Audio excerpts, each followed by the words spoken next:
Kote tulikoenda, wananchi waliofika mbele ya tume wameeleza kuhusu yaliyotokea wakati na baada ya uchaguzi mkuu Oktoba 25 na kukiri kwamba sivyo tulivyo Watanzania kwa asili yetu, kwa hulka yetu na kwa malezi ya waasisi wa taifa la Tanzania. Wengi waliojeruhiwa, waliopata misiba ya kufiwa na wapendwa wao, na waliopata hasara kwa mali zao kuharibiwa au kuibiwa, wamekiri na kwa kweli wana haki ya kuwa na machungu makubwa sana.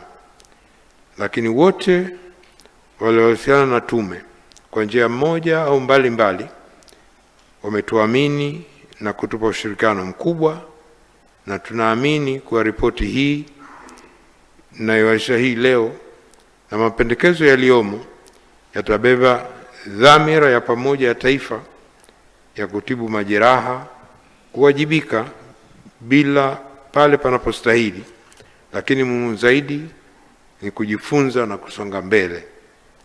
Aidha, niwashukuru makamishna wenzangu pamoja na secretariat ya tume kwa kufanya kazi bila kuchoka kwa siku 153.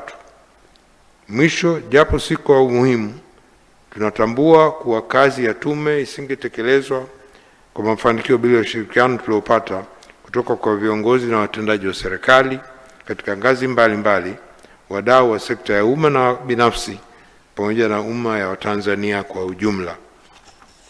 Mheshimiwa Rais, uwekezaji mkubwa ambao serikali imefanya katika kuboresha sekta ya afya umekuwa msaada mkubwa wakati wa dharura zilizotokea. Wafanyakazi kwenye vituo vya afya na hospitali za umma, taasisi za dini na binafsi vilivyohusika walifanya kazi kubwa sana katika mazingira magumu, wengine wakibaki kazini kwa zaidi ya masaa 72 mfululizo kuwahudumia majeruhi, na tunawashukuru pia viongozi wa vituo hivyo kwa kuipa tume taarifa zote zilizohitajika. Vile vile shukrani zetu zinaenda kwa wataalamu katika nyanja mbalimbali waliosaidia tume kuyaelewa masuala mahsusi kama vile uchunguzi wa kisayansi kwa baadhi ya vielelezo, uchunguzi wa sauti za video, uchunguzi wa maiti, uchunguzi wa vilipuzi, wachambuzi wa picha, taarifa za wataalamu na masuala ya kisaikolojia, kisosiolojia, pamoja na masuala ya uchumi na fedha. Mheshimiwa Rais, jukumu kuu la tume lilikuwa ni kubaini ukweli, fact finding, kuhusu matukio ya ghasia ya wakati na baada ya uchaguzi mkuu Oktoba 25 kwa kuongoza kwa hadidu za rejea 6. Hii leo tuko hapa kilomita 19 kutoka tukio la kwanza la 29 Oktoba lililotokea Kimara Baruti. Hadidu zetu za rejea zinasema jambo la kwanza ni kuchunguza na kubaini chanzo halisi cha ghasia zilizotokea wakati wa uchaguzi mkuu wa Oktoba 25 na siku chache zilizofuata. La pili ni kuchunguza lengo kuu lililokusudiwa na waliohusika katika kupanga kutekeleza vitendo hivyo vya ghasia na uvunjifu wa amani. Tatu ni kuchunguza na kubaini madhara yaliyojitokeza kutokana na ghasia hizo, ikiwemo vifo, majeruhi, uharibifu wa mali, miundombinu pamoja na madhara ya kiuchumi na kijamii. 4 ni kuchunguza mazingira na hatua zilizochukuliwa katika kubaini na kukabiliana na ghasia zilizojitokeza. 5 ni kupendekeza maeneo yanayohitaji kuimarishwa zaidi ili kuongeza uwajibikaji wa viongozi na raia kwenye kulinda amani, utawala wa sheria, haki za binadamu, utawala bora na mifumo madhubuti wa majadiliano ya kisiasa, kijamii na kiuchumi hadi kufikia maridhiano ya kitaifa na kuhakikisha vurugu kama hizi hazitokei tena. Na 4 ni kuchunguza jambo lolote ambalo tume inaona kuwa ni muhimu na linaendana na majukumu yake. Mheshimiwa Rais, mawanda ya kazi yetu yalihusisha kufanya uchunguzi wa matukio ya wakati na baada ya uchaguzi mkuu wa Oktoba 25 na masuala yote yanayohusiana na matukio haya kama ilivyobainishwa kwenye hadidu za rejea. Aidha, kazi ya uchunguzi ilihusisha maeneo 202 yaliyoathirika zaidi katika wilaya 21 na mikoa 11 ambayo ni Dar es Salaam, Mbeya,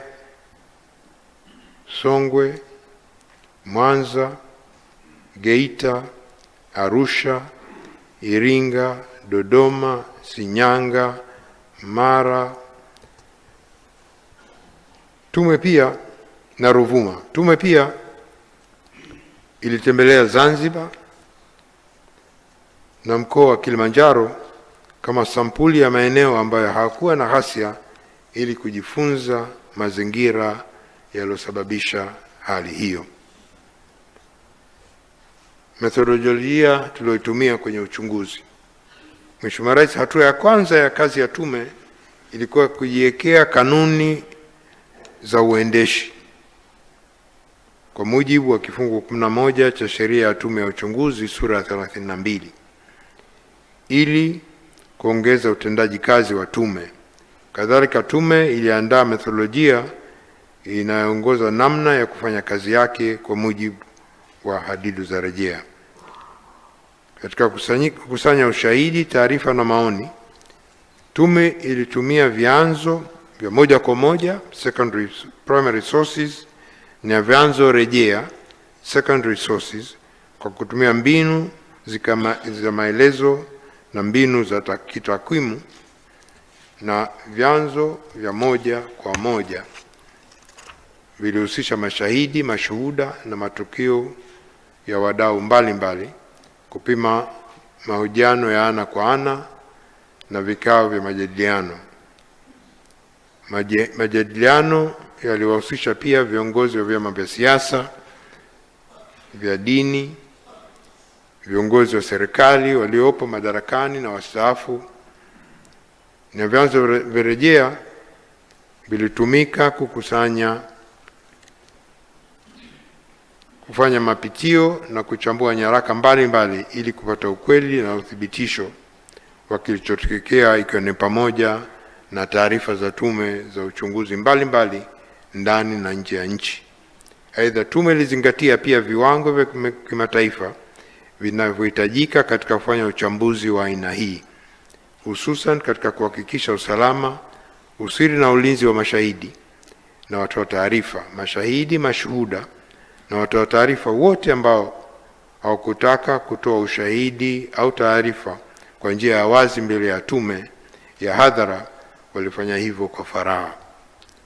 Moja ya mbinu muhimu zilizotumika ni mahojiano ya ana kwa ana, ambao kundi kubwa lilikuwa ni la waathirika, wafiwa, majeruhi, waliopoteza ndugu, walioharibiwa na kuibiwa mali, lakini kupitia usikilizaji wa wazi na wa faragha pamoja na kuchukua maelezo ya kiapo ya maandishi affidavit. Jumla waathirika 1323 walisikilizwa na maelezo ya kiapo kuchukuliwa kwa waathirika 553. Tume pia ilipokea jumla mawasilisho ya maandishi 149 kupitia njia ya posta, 323 kufikishwa kwenye ofisi ya tume na 557 kupitia barua pepe. Vile vile jumla ya madodoso 4891 yalipokelewa na ujumbe mfupi kupitia SMS 33250 na ujumbe wa WhatsApp 23195 na kupata maoni kupitia simu za tume. Kadhalika, ziara za mikoani ambazo zilikuwa muhimu, tume ilifanya majadiliano na vikundi 170 kwenye jumla ya washiriki 2099, na kwa upande wa Dar es Salaam jumla ya mijadala ya vikundi 31 vilikuwa na washiriki 1466. Mheshimiwa Rais, katika mikoa na wilaya zilizotajwa, Tume ilikutana na waathirika, wafiwa, majeruhi, waliopotelewa na ndugu na walioharibiwa au kuibiwa mali zao, makundi maalum ya wananchi wakiwemo mamalishe, babalishe, bodaboda, machinga, watoto wasio na makazi maalum, wajasiriamali wadogo, machinga na kadhalika.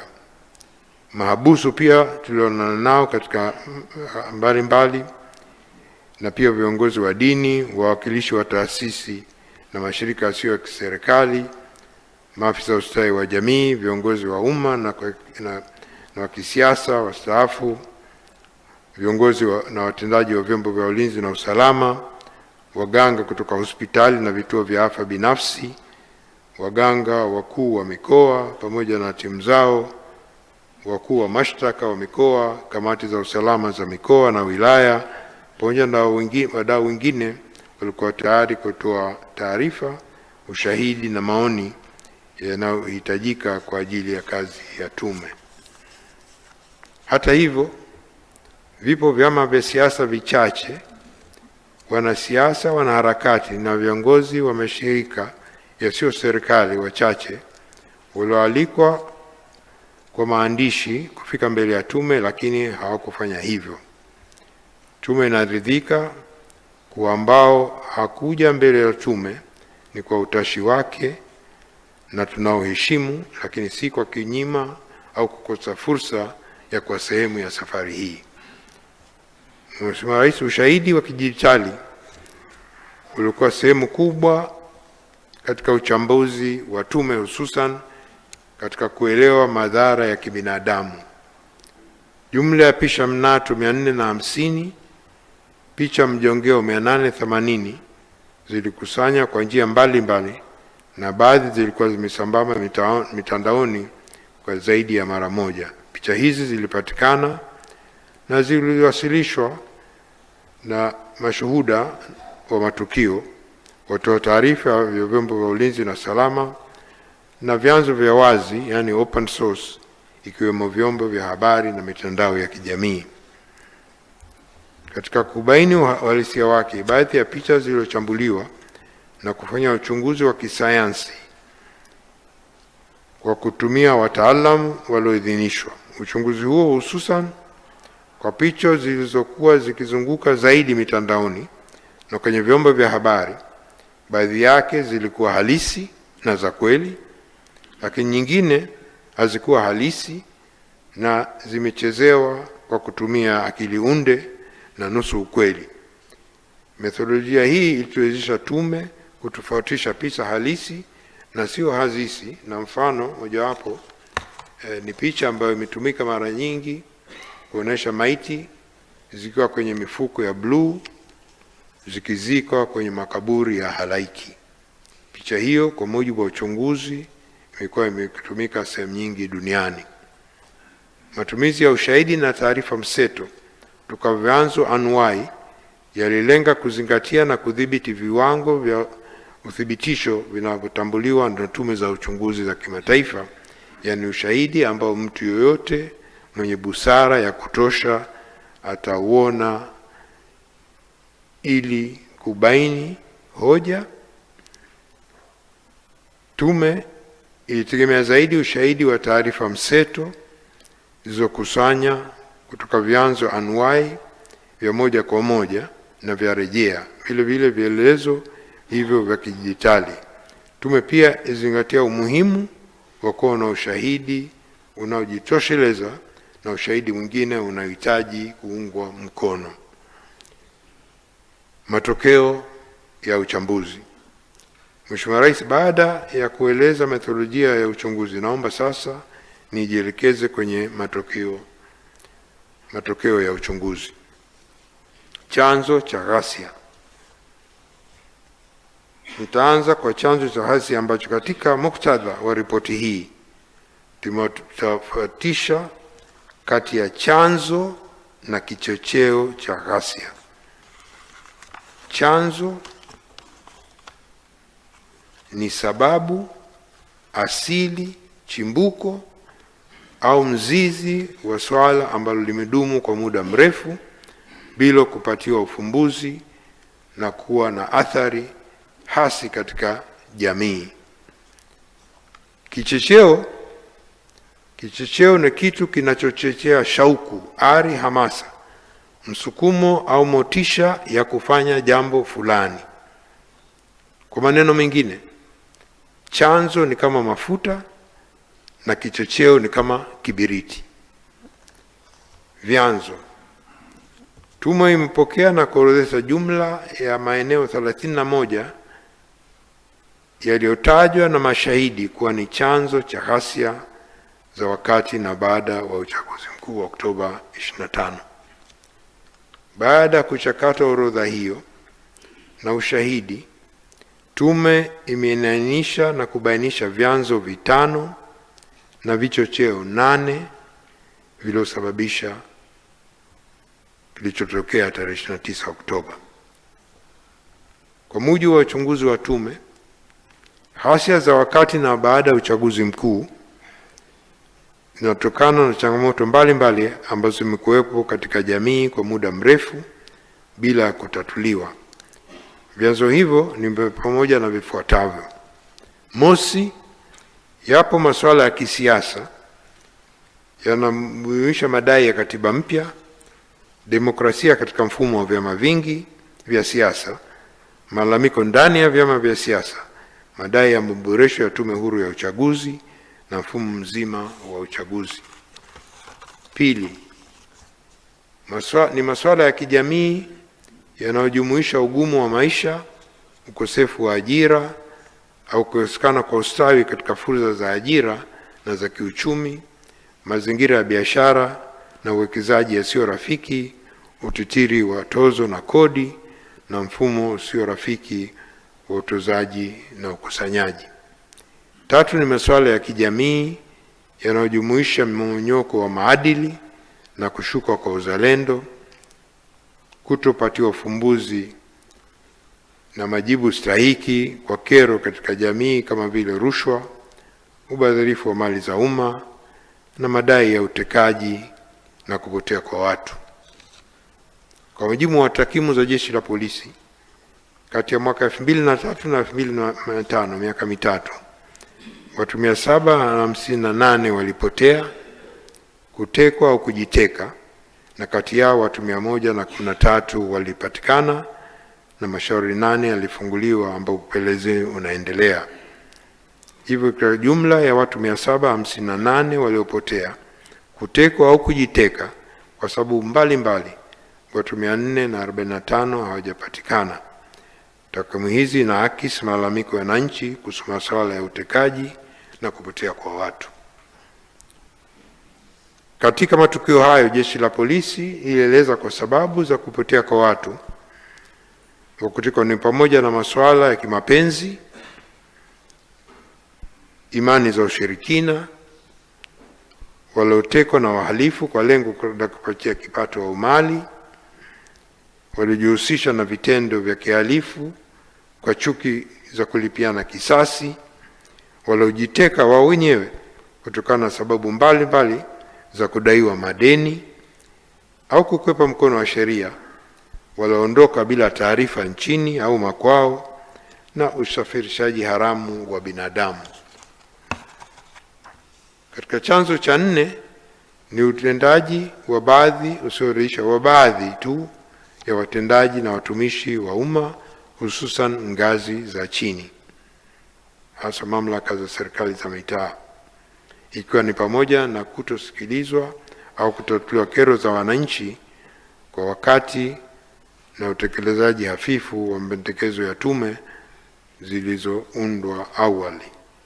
Na 5 ni masuala yanayohusiana na uhusiano wa kimataifa katika dunia ya leo na ijayo, ambapo mataifa mengi yanatanguliza mbele maslahi yao kama msingi wa mahusiano na kujaribu mbinu na mikakati mbalimbali ya kujiwekea katika nafasi nzuri kuendelea maslahi yao katika nchi nyingine, hasa zinazoendelea na zenye rasilimali nyingi.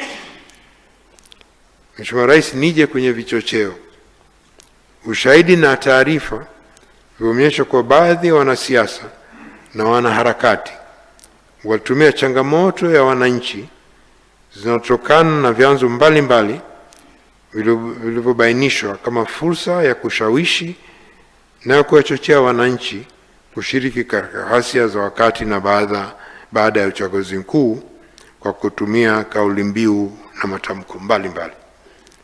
Ushahidi na taarifa vinaonyesha kwa baadhi ya wanasiasa na wanaharakati walitumia changamoto za wananchi zilizotokana na vyanzo mbalimbali vilivyobainishwa kama fursa ya kuwashawishi wananchi kushiriki katika ghasia hizo wakati na baada ya uchaguzi mkuu kwa kutumia kauli mbiu, matamko mbalimbali. Na tathmini ya tume imebaini kuwa vilikuwapo vichocheo mahsusi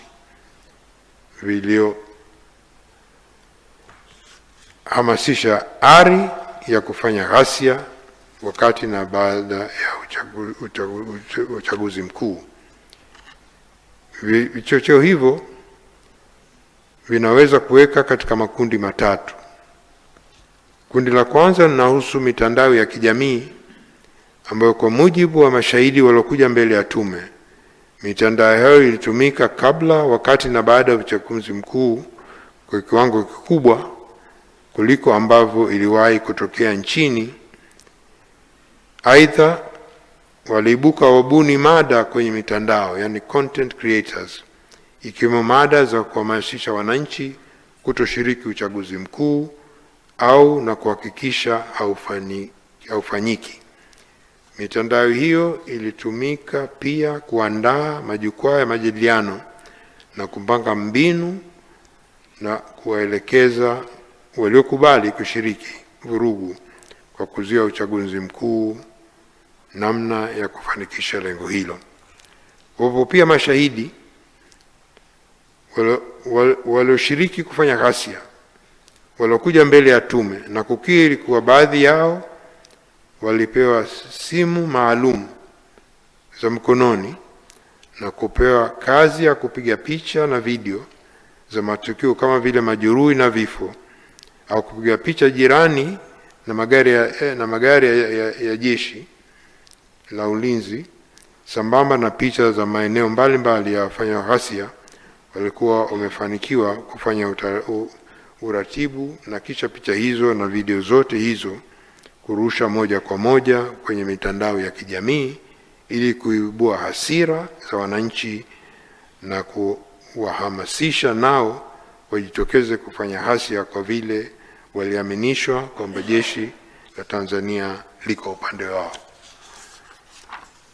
Kundi la pili la vichocheo ni kauli za baadhi ya wanasiasa ambazo ziligeuka na kuwa kauli mbiu za walikuwa wanafanya ghasia.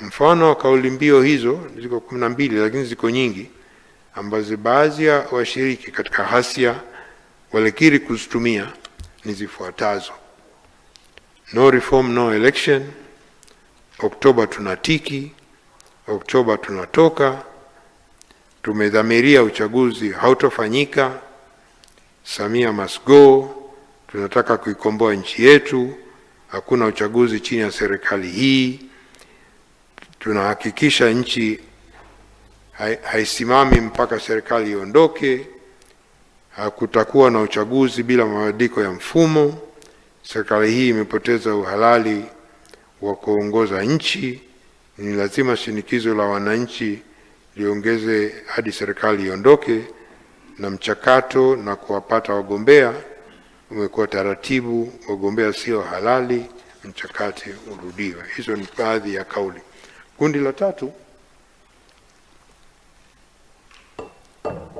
Kundi la tatu la vichocheo lihusu baadhi ya maeneo ya nchi ambapo walikusudia kugombea viti vya udiwani na ubunge, majina yao yalikata kwenye ngazi za juu za vyama, na hivyo wakaona kuwa ghasia zilizokuwa zinafanywa zinawasaidia kudai mabadiliko ya mfumo wa kupata wagombea ndani ya vyama vyao, na wakashiriki chini chini kuhamasisha wafuasi wao kushiriki kwenye ghasia.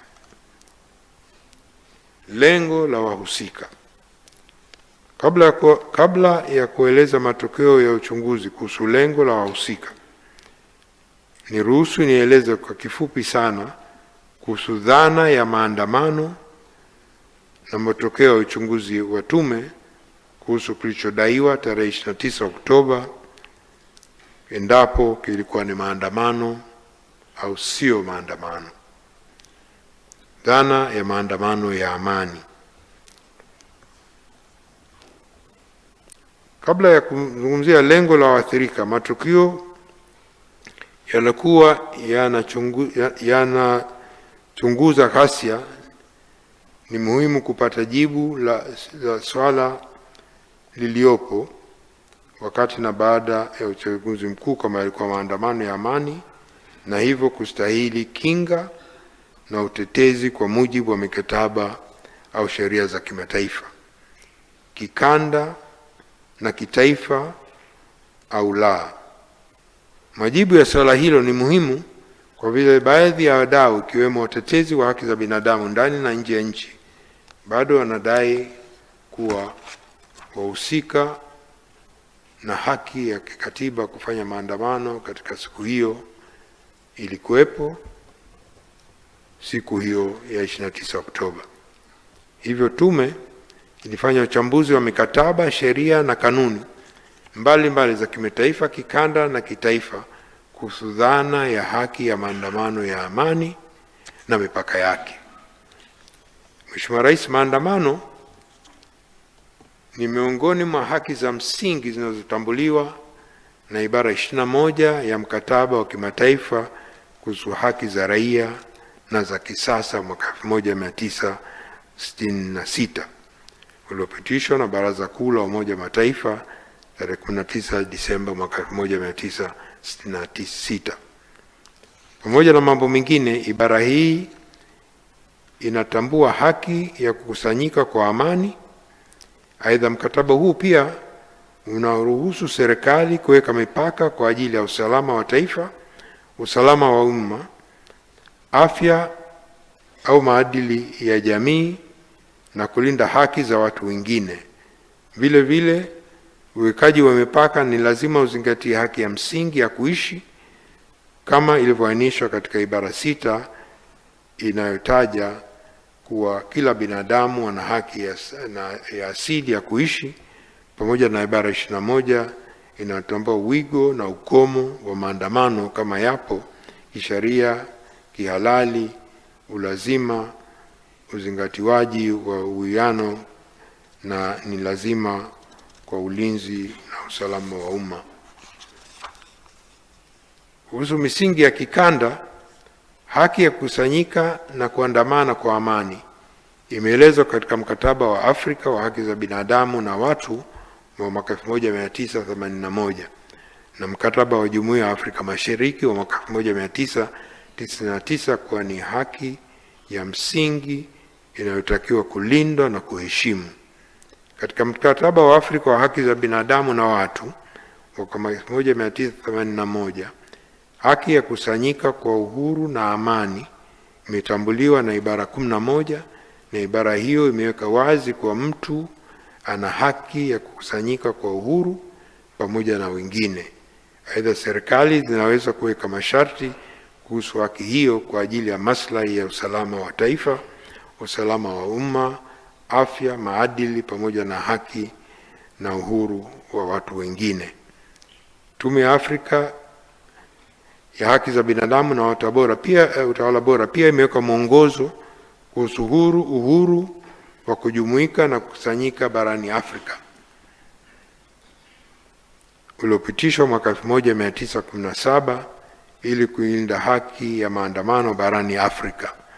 Mwongozo huu unazingatia nchi wanachama kuhakikisha maandamano ya amani yanaruhusiwa kwa mujibu wa sheria za nchi. Wajibu wa serikali ni kuruhusu mijumuiko hiyo iliyobainishwa katika katiba za nchi, na polisi wanapaswa kulinda waandamanaji na matumizi ya nguvu kupita kiasi hayaruhusiwi. Misingi ya kitaifa. Katiba ya Jamhuri ya Muungano wa Tanzania mwaka 1977 imeweka haki za msingi za binadamu, ikiwa haki ya kuishi na uhuru wa kukusanyika au kuandamana kama sehemu ya kutumia haki za uhuru wa maoni na kujieleza, pamoja na uhuru wa kukutana kwa watu wengine kwa hiari na kwa amani. Aidha, sheria ya Jeshi la Polisi na huduma saidizi pia imetoa mwongozo kwa mambo mengine na imeweka taratibu wa namna haki ya maandamano inavyopaswa kutekelezwa katika utekelezaji wa haki hiyo. Sheria pia imeweka mambo ya msingi ya kuzingatiwa kwa washiriki waandamanaji na serikali, kama vile haki ya maandamanaji na wajibu wa kutoa notice, kueleza madhumuni ya maandamano na eneo la mkusanyiko na utoaji wa zuio la maandamano.